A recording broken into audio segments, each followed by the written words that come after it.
มาเด้อไปกันเลยจ้ามื้อนี้สิพาไปแกงหน่อไม้แซ่บเนาะจ้าแกงหน่อไม้น้อยๆแกงหน่อไม้สดจ้าก่อนอื่นก็สิตำข้าวเบื่อก่อนเนาะจ้าข้าวเบื่อของเฮานี่ก็แช่ไว้ได้ 2-3 มื้อแล้วเพราะว่าเฮาบ่ได้แกงเฮาบ่มีเวลาเนาะจ้าเฮาแช่แล้วเฮาก็ใส่ตู้เย็นไว้จ้าเพราะว่าเฮายันมันเสียจ้าใส่บักพริกลงไปกับข้าวเบื่อแล้วก็ตำย่องให้มันมุนอุยปุยเนาะจ้ามื้อนี้สิแกงแบบว่าข้าวเบื่อข้นๆว่าซ่านอยากกินจังซัน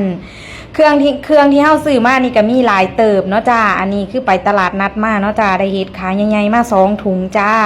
แล้วก็สิมีเห็ดหูหนูจ้าพี่น้องอันนี้คือเห็ดหูหนูเนาะจ้าได้เห็ดมา3 อย่างจ้าแล้วก็สิมีเห็ดบดเนาะจ้าเห็ดคอนบดนะแม่เห็ดคอนนั่นล่ะแต่เพิ่นเอิ้นเห็ดบดจ้าส่วนนี้อยู่ตลาดนัดเห็ดบดหลายเห็ดคอนหลายแล้วก็สิมีไข่มดแดงเนาะจ้าส่วนนี้แบบว่าอาหารประจำฤดูกาลมีหลายมีผักหวานมีอีหยังเนาะจ้าแต่ว่ามีหน้าก็สิได้ยอดบักอื้อมาแล้วก็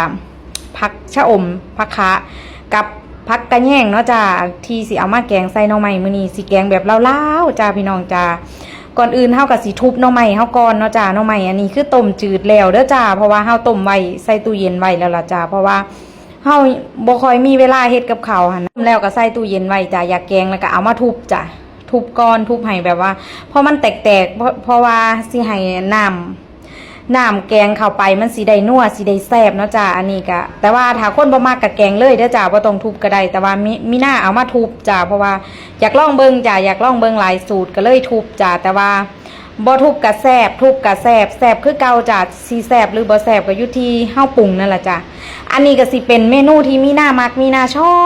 บเลยแหละเนาะจ้าแกงหน่อไม้สดแหนงหน่อไม้เนาะจ้าอาหารแบบว่า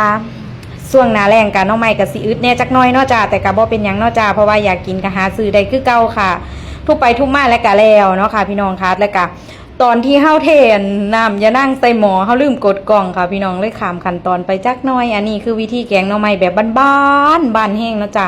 แบบเล่าคักเล่าแน่ค่ะเล่าเหนือเล่าใต้เล่ากลางมาร่วมกันหน่อไม้ของเฮากะบ่ได้หลายปานใดเนาะจ้าอันนี้คือซื้อหน่อไม้นี่คือ100 เนาะจ้าแต่ว่าบ่หลายปานใดหน่อไม้ปอกเปลือกออกมาแล้วเอาไปต้มสุกแล้วก็ได้ซ้ำนี่จ้าหน่อไม้แต่ว่าเฮาซื้อเครื่องมาแกงหลายอย่างแห้งเนาะจ้าต่อไปเฮาก็สิมาตัดขาเห็ดออกเนาะจ้าขาเห็ดบดขาแข็งๆนะแม่เฮาก็สิตัดเอาแต่หม่องอ่อนๆไปแกงมันยังแซ่บจ้าพี่น้องมันยังบ่คาแขวมันยังบ่ติดแขวนั่นนะบดของเฮาก็มีแต่ดอกอ่อนไปก็เห็นไข่มดแดงเห็นผักหวานก็สะออนอยู่เด้คิดอยากกินอยู่เพราะว่าเพิ่นเฮ็ดถุงละ100ถุงละ50 บาท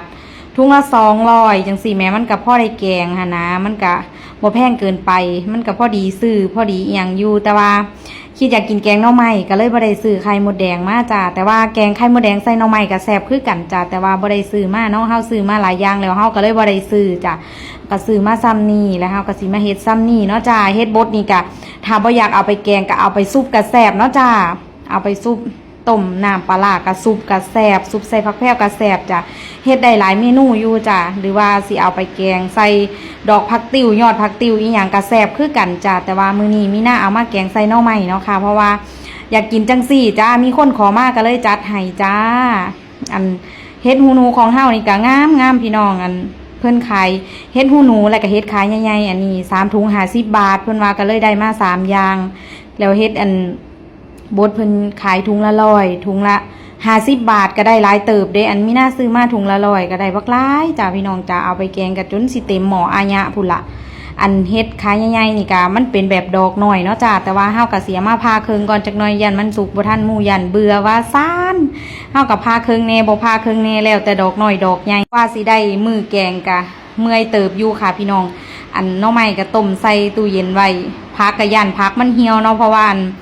เฮาซื้อมาหลายมื้อแล้วแต่ว่าเฮาบ่ได้เฮ็ดเฮาก็เลยฟ้าวเฮ็ดเฮาย่านเฮ็ดบ่สดย่านผักเน่าหั่นน่ะมื้อนี้ก็สิใส่เป็นบักพริกป่นเนาะจ้าบักพริกกะเหรี่ยงในการแกงแล้วก็มาแกะคั่นค่ายยอดฟักทองออกจ้าคั่นค่ายนี่ก็แกะออกซะก่อนเด้อก่อนที่สินำไปแกงไปผัดก็แซ่บจ้าแต่ว่าก็สิเสียเวลาหลายเติบอยู่เนาะค่ะเพราะว่าเฮามานั่งแกะคั่นค่ายนี่ออกก็โดนเติบอยู่เด้แต่ว่ามันแซ่บจ้าแต่ถ้าผู้ใดบ่มักกะสิว่าคั่นค่ายแล้วก็กินยากเนาะจ้ะจริงๆแล้วก็ตั้งใจไปหาซื้อยอดบักบวบแต่ว่ายอดบวบบ่มีก็เลยได้ยอดฟักทองดอกฟักทองมาจ้าพี่น้องจ้าแล้วก็ได้มานางคั่นค่ายอยู่จังสี่หลายโดนเติบเนาะจ้า